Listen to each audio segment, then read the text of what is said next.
On March 3, 1966, one of the most devastating tornadoes in Mississippi history occurred. This tornado would come to be known as the Candlestick Park tornado, named after a shopping center in South Jackson, which was totally destroyed by the tornado, one of the only two documented F5 tornadoes to strike Mississippi in the 20th century. A total of 57 people were killed and over 500 were injured. This was the second deadliest, most damaging, and the longest track, consisting of 202.5 miles in central Mississippi during the 20th century.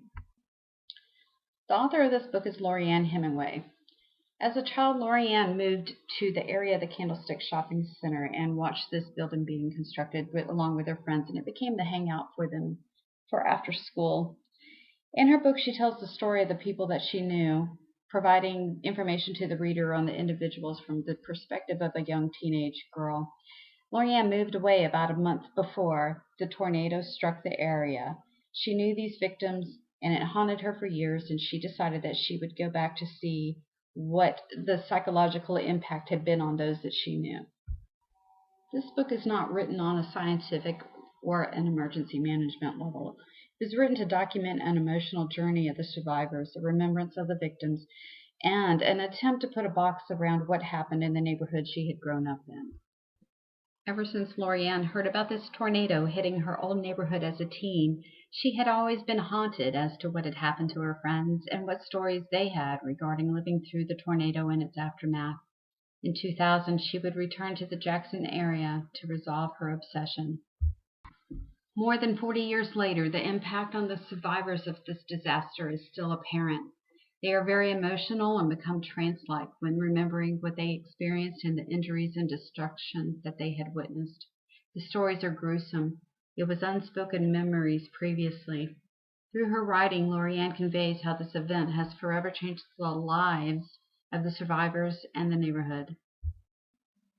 Those in Candlestick did not have a warning that a tornado was approaching, other than a little boy who saw it down the road and came running to the Candlestick Shopping Center and was throwing the doors open and yelling at everyone that a tornado was on the way. In 1966, there were some tornado siren systems, but not many, and there wasn't one in the Candlestick area, and tornado watches and warnings were not issued by the National Weather Bureau. The first responders to this event were the local police, residents in the area, as well as the survivors who had been in the building whenever the tornado struck.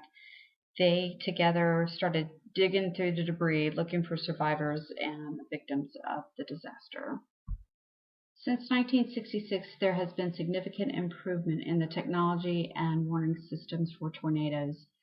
Doppler radar, emergency broadcast systems, weather alert radios, phone trees, mobile apps ran by emergency management agencies, sirens in communities, as well as a storm ready program sponsored by the National Weather Service are all new ways to prevent loss of life.